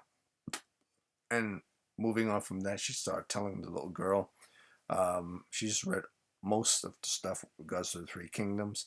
They both start having conversation. Moving on from that, they both bonded together, and eventually Sara tells the girl that she's going to solve the case with the detective, and they're going to kick the ass of these other girls. And then the girl herself says, yes, we're going to kick their ass. And so Sosuke basically said, well, nobody's going to kick anybody's ass. Let's not go towards violence here. So this anime is very funny. It's very funny. But it's not forcibly funny. It's not trying to force comedy on you. It's natural funny comedy. It's natural funny comedy. So that's the reason why I say this is going to be one of those animes going to stand the test of times, because it is going to stand the test of time simply because it's natural funny stuff. So moving on from there, we get to see pictures from a cell phone that's given to uh, the detective in regards to the girl. They set these girls up from that are so associated with the parents, teacher, family, or the business of the person that her mother is working for. Boom, they caught her on camera. They're going to now use that to hold against the girl's family, who's the bully, and just to ruin their reputation. So everything works out fine in the end, and that will be the end of the story with regards to Eccentric Salad Bowl. So the last scene is two scenes. One with regards to that is now October, and trick or treating is happening in Japan right now. So they've now taking up the Western trick or treating tradition, and they're having fun. Eventually, They walk by a statue that has Nobunaga Oda, and she basically, I believe in episode 4, we finally get some type of context with regards to the story that's going on. After Sosuke asks her about the world that she's from, and that how she speaks almost fluent Japanese to a perfect T, and she just basically say, "Well, I guess the cat's out of the bag. I am Japanese, but my what you know of Oda Nobunaga from this world is different from the Oda Nobunaga from my world. Um, the Oda Nobunaga from my world basically used dark magic, and he used dark magic in order to rule over and unite all of Japan. So the unification of Japan happened, and everything went down the way Oda wanted to go down. But he had to, in order to do so, he had to get special dark magic powers, um, which allowed him to become a true demon lord. Basically, what she's saying.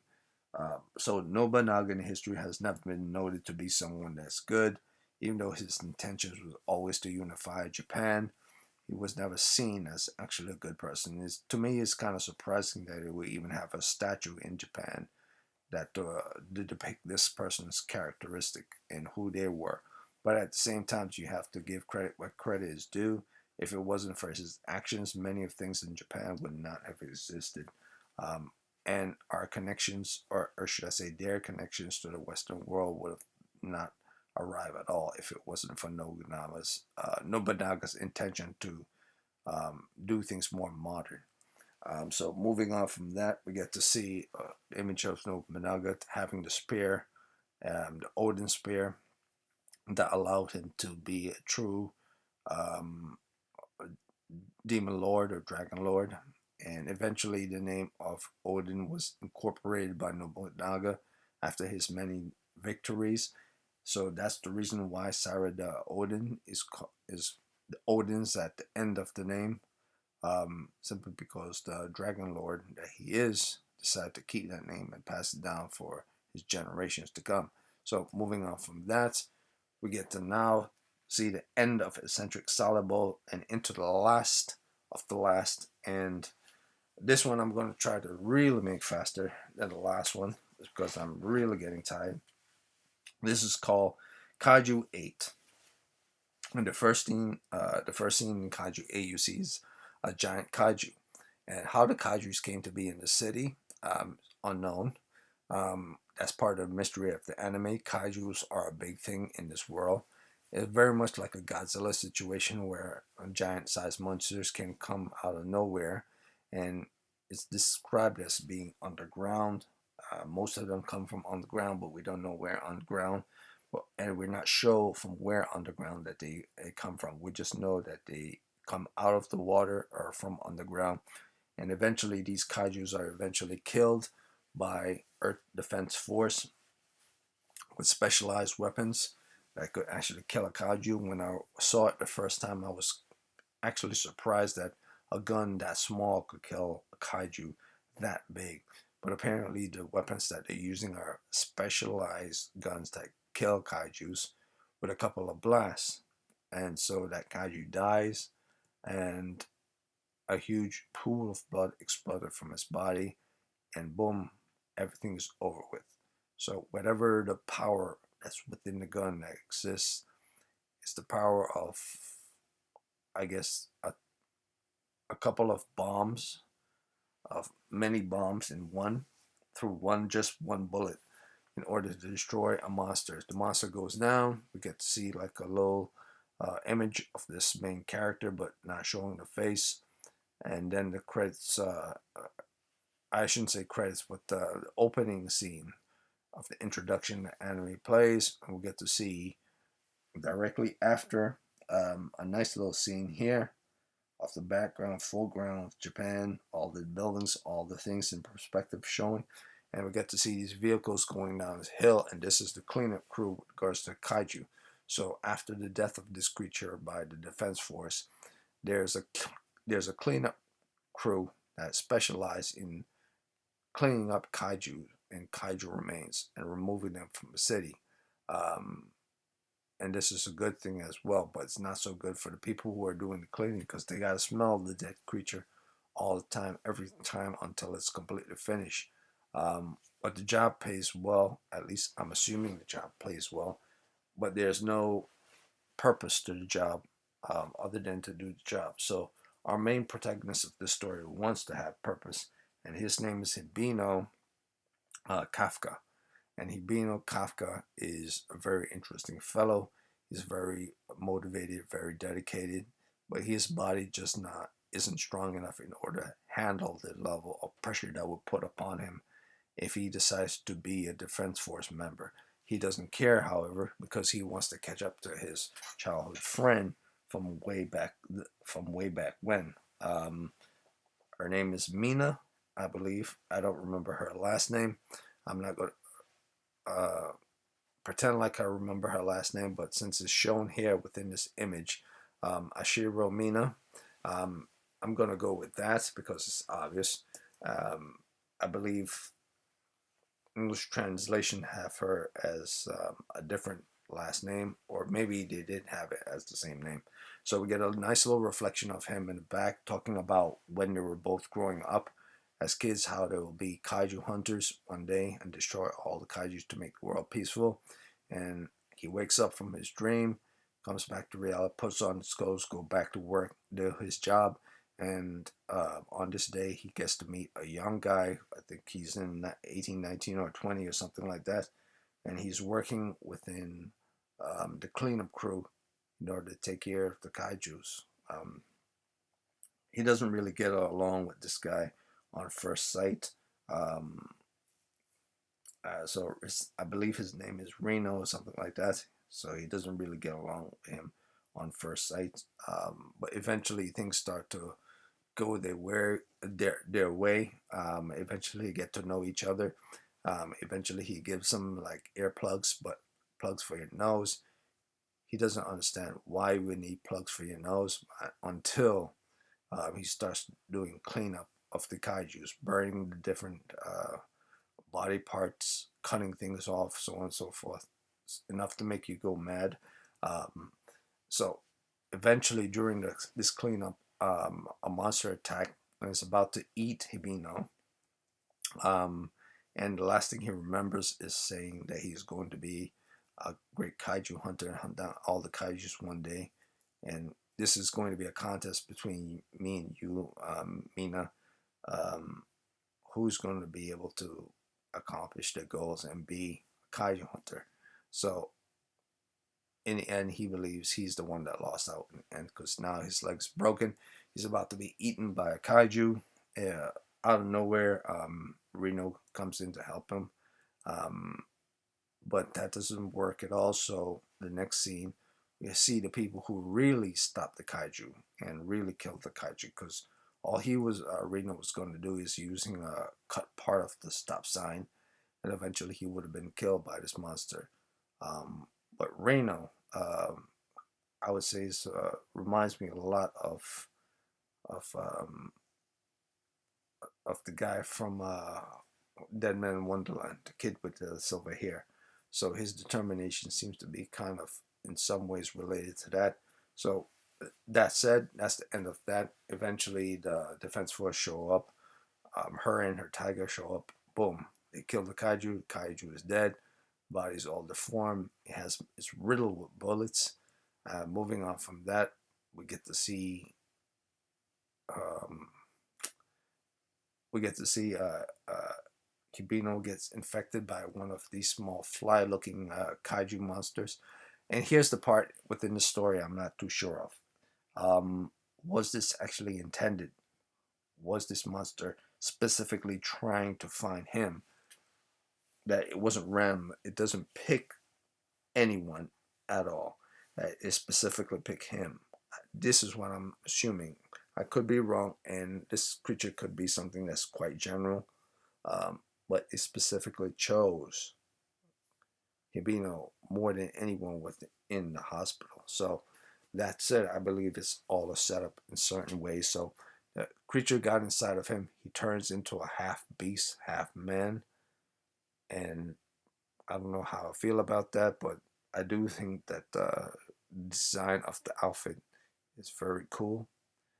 Moving on from that, we get to see him trying to escape out the door using his hands, but he's so powerful, but he eventually broke off the door handle and the door itself.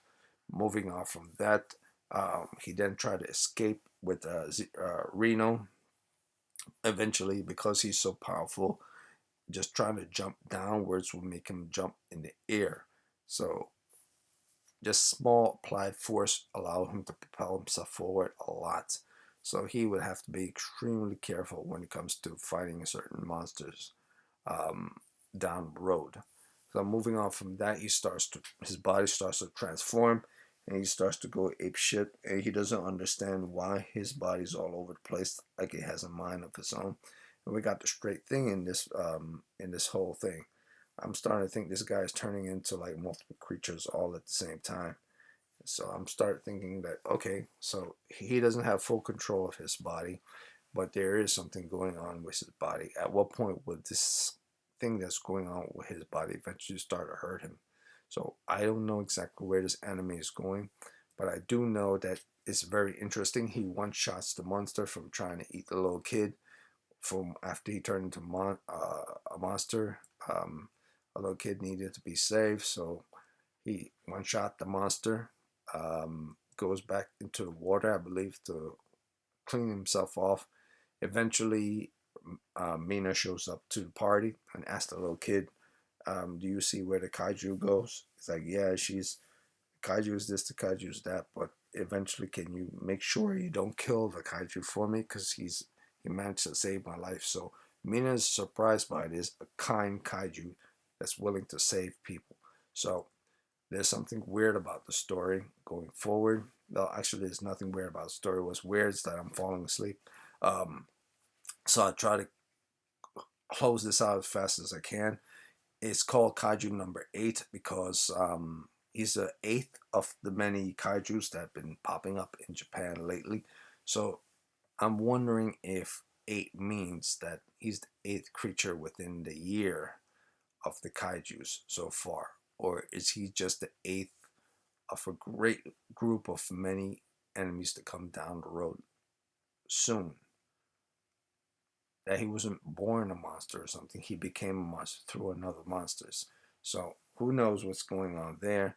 I'm pretty sure that stuff will be fleshed out more. So moving on from that, we get an application that Reno receives, and he realized that his application for being on the self-defense force was accepted, but also Hibino's application for being, I mean, not Hibino, Hibino Kafka's application for being on the police force, not the police force, the defense force, was accepted as well. So moving on from that, we get to see them show up to the location where the self-defense force will be. And since they're both applicants and possible candidates who be Earth Defense Force or Self-Defense Force in the future, this will be Hibino's last time to test to be a member. He failed, I believe, twice already. This will be his last chance. Um, so he goes in with high expectations. And eventually, he runs into a girl called um, uh, Kikaru. I believe her name is Kikaru. And Kikaru is a blonde haired chick that has very strong muscular toned body. And but in order for her to use that strong toned body of hers, she needs to wear like a power suit that enhances her physical strength in order to do extraordinary things. So she picks up this guy's vehicle and then she tosses it to the side, and she basically says, car your vehicle is in my way. I typically park in this spot, so I'm now going to put your vehicle over here. And so she gets into a little conversation with Reno in relations to what's going on with Hibino. She's trying to figure out what's going on with Hibino after this is shown. So after this situation pops up out of nowhere, where Hibino basically says, "So you think you're cocky and everything? Fine, I could do that. See, I picked the vehicle up. I'm now gonna put it down." She's surprised that he's able to do this, and she's questioning: is he wearing a bodysuit that enhances his ability um, to do standard text? So he doesn't say anything moving forward. Um, Kefka doesn't say anything moving forward other than he's got to pass this exam. So he goes through the push-ups, he goes through the crawl and squatting prone positions. Um, then he goes through a running section. And now, after the running section is over and training is complete, Mina's going through the different files to see if he's a worthy candidate as well as the others. And I believe she has still somewhat of I guess the feelings for this guy. I'm not sure if they're a thing or anything, but feelings with regards to maybe brotherhood or sisterhood, or maybe it's even a relationship thing. Who knows? But she does seem to still care about him in some ways. Then we get to the next scene where you see all of them within the room, and they have the suits on. They're ready to go into combat. Um, their body I guess the stats or power of the body will be evaluated based on um, who they are, the anatomy, so on and so forth. And the suit is an example to measure the person's capabilities for survival. It's not just there to measure that if they're strong enough, but to measure their capabilities for survival. And my boy Hibino has 0% survivability capabilities or 0% potential for survivability. So he gets into a nice little rage and trying his best in order to increase the meter in regards to his survivability. Eventually, it doesn't work though. But what he does to solve this situation is based on his mind, not based on his physical strength. So he took this advantage that he have and uses the advantage that he have rather than take the easy way out and does do something that would require amount of physical strength in order to do so. So he takes the most logical route and he uses a grenade. I believe it's a sound grenade or a light grenade in order to distract the monsters so that him and Reno could escape. Eventually, he's grabbed by monsters and the monsters throw him into a wall. His leg is all busted up and everything, so he can't do anything. Um, he then meets. What else? What else? What else is going on before I completely fall asleep here? Um, she saves him. He's on the ground. We'll move to the next scene. Thereafter, he decides to get up, even with a broken leg, after being saved through the training regiment. And he said he's going to be um, a self-defense force member, whether he likes it or not. And that 0.000% now goes to 0.01%. So his power level in combat has driven him in order to achieve at least one power level so far, which is a surprise to everyone because he was considered zero, and all of a sudden he's able to increase the number for his capabilities of his suit by a percent more. So that said, I believe this is the end of this video with regards to April Anime 2024. I might have rambled on regards to certain things. Certain things might not have sound good, but that's pretty much because I was half asleep most of the time when I was saying it, and the words were just coming out of my mouth while I was saying it. Either way, this was the only time I could do this video. I'm unable to do any of this stuff in May because May is going to be very busy. But hopefully I covered everything properly across to every scene. I'm going to go back over it just to make sure that I covered everything properly. Just to make sure.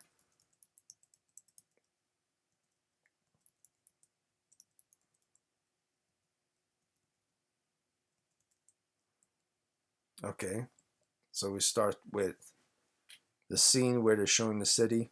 Then the kaiju attack. Then the kaiju was seen on the screen by the president in the president's office or the defense force leaders. Then the kaiju was taken out by Mina and her group of defense force members. Then a little perspective shot shown here in the cleanup crew coming down with their vehicles. Then the kaiju is shown here, and the cleanup crew now doing their work and trying to extract the kaiju piece by piece by piece, which means they have to cut it up, which is going to take a long time for them to do.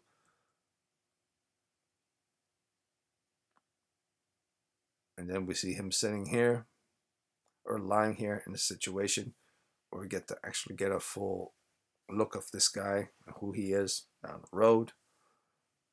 We get to see that he looks onto the television to see his friend Mina, who eventually became one of the self-defense force. Eventually, she became the self-defense force top member. So she was able to accomplish her dream. We get to see a little backstory with regards to both of them having a little conversation together about them taking down kaijus. We get to see him meeting Reno and Reno being on the job and Reno going to be a kaiju hunter one day. We get to see them doing the job of torching things so that they don't have to breathe it in and taking monsters apart. We get to see the scene where he's running from the monster. The monster is about to catch him, and he believes he's about to die and about to be eaten. But that doesn't happen because she saved him by shooting bullets through the enemy kaiju. We get to see this mini kaiju goes into him and turns him into a beast. He turns into this kaiju, and this kaiju is now called Kaiju number 8. He has no power to do anything about it, but he knows that if he's catched by the defense force, his life is pretty much over, because they don't have any sympathy for monsters. When you get to see the next scene here, he one-shots a monster that was trying to eat the little girl. Bob's and uncle were over. The little girl meets Mina.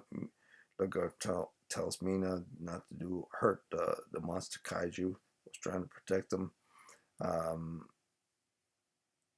That said, get to see the Reno with the applicant because they're joining the self-defense force. Reno gets in there. We join this.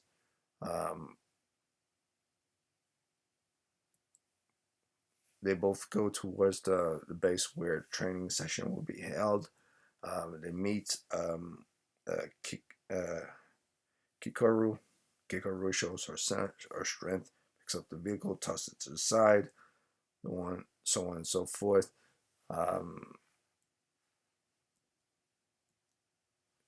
He does his push-ups, pull-ups, and physical training. All these things are necessary. He does them. Moving on from that, let's see.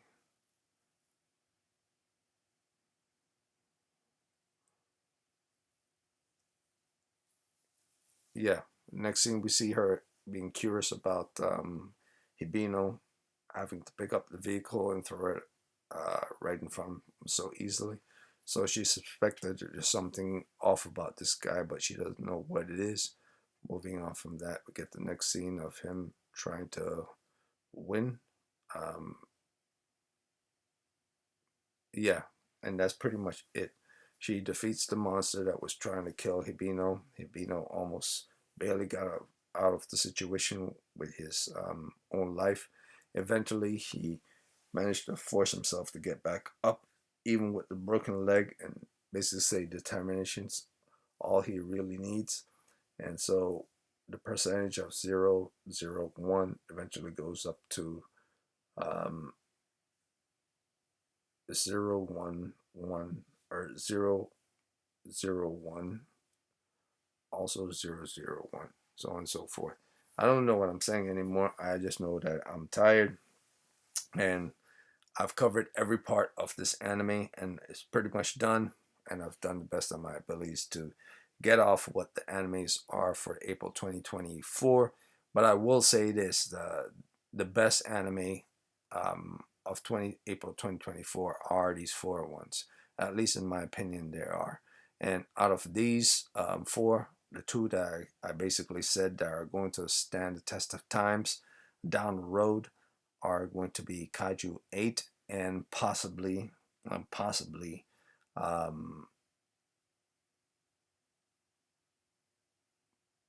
possibly Go Loser Rangers. But here's the thing: I don't believe that's the case. I believe Loser Rangers or Rejected Rangers might not be able to stand the long run test of times. I believe Eccentric Salad Bowl might be able to stand the test of times longer than any of them. And it is my favorite anime of April 2024 simply because it works in many different aspects. It works as an anime, it works as a comedy, it works with regards to budgeting, because if they decide to make this into a real anime, and I mean, the real anime turns into a real life live action a version anime or just plain live action, they wouldn't need to invest that much money with regards to CGI characters, the CGI situation, and so on and so forth, because most of everything would be real. So that said, Eccentric Salad Bowl is very funny. Favorite character in there is Livia, and that's my opinion with regards to what I believe is the favorite for me. What I believe, however, is the favorite all around goes to better build and better structure anime, as well as more for it to show you and more for you to chew on would be Kaiju 8. But right on its heels, I would say Eccentric Salad is very relaxing. It has nothing to do with watching something that's hype. Eccentric Salad is more like you throw your feet up and enjoy the day when the day has come to an end. So that said, that would be the end of the April Anime 2024. Um, I might go back to over these videos to see if I miss anything or might not. I believe I covered everything in regards to the first 3 episodes of each one of these animes. Some of them I watched all the way up to the 4th. But if you're interested in what will be the best anime so far, out of these 4, I would say 2 are a guarantee, which is Loser Rangers or Eccentric. Is either one of those 2, and it's definitely Kaiju. So if it's not Kaiju 8 and Eccentric Salad it's Kaiju 8 and Loser Rangers. Usually at many times throughout anything that I do in relations to anime or games, I'm usually wrong about, I would say, half of what I'm speaking about, and the other half I'm always right on. Here, I have a strong feeling that I am more on the half of being right than on the half of being wrong. And why I say half is because I'm not gonna assume that I am right and everything's gonna play out the way I thought that they are. I am gonna assume, however, that um, I have a more logical approach to this one than the others. And based on everything I'm seeing, what I'm hearing, what I'm sensing, that is all 100% going to go in the right directions. So that said, that will be the end of this video for April Anime 2024. And um, I think that's it. I think the anime that you should go for, if you don't want to hear the whole video and you just want to skip to the end, the anime that you should really go for is Kaiju 8 and Eccentric Salad because I believe there is some certain things about the Rejected Rangers or Go-Go Power Rangers, or not Go-Go Power Rangers, Go-Go Loser Rangers. I believe there's something that's fall off because to the story and it's not completely tight. I believe this also applies to Eccentric Salad It's not completely tight as a story as well. It's kind of all over the place with Eccentric Salad but I believe that's the essential quality of that anime. It's not supposed to be tied to a single entity or a single purpose. It's supposed to be like you're doing various cases throughout the day or throughout the year, and the central focus of the anime will eventually flesh itself out with time. I could see that easily. So my favorite of these 4 animes is Eccentric Salad, but I believe the number 1 is Kaiju 8, and the number 3 is Loser Rangers, and the number 4th is um, uh, your Yozakura family. Yeah, so that's it. That's all I gotta say. If you're gonna pick any of these, those are the 3 I would. One out of those 3, I would believe would be a jam. 1, if you want the violence, you can find that in Go-Go. 2, if you want just the fun and familyness, you can find that is in Yozakura family. 3, if you want the science fiction and adventure, you can find that in Kaiju 8. Or if you just want to throw your feet up like I do sometimes and just enjoy a show for what it is, Eccentric Salad. And that's why I chose Eccentric Salad. So the battle will always be between me. I will believe the top 3, the ones to look out for that would succeed in the long run, especially Eccentric Salad, because financially wise, it's the cheapest to do if you were to go live action, and you could do it right because you don't have to think about anything because it's very much like a drama. So yeah, I believe that would succeed all the other animes that I've just mentioned easy down the road, and you can make it work regardless.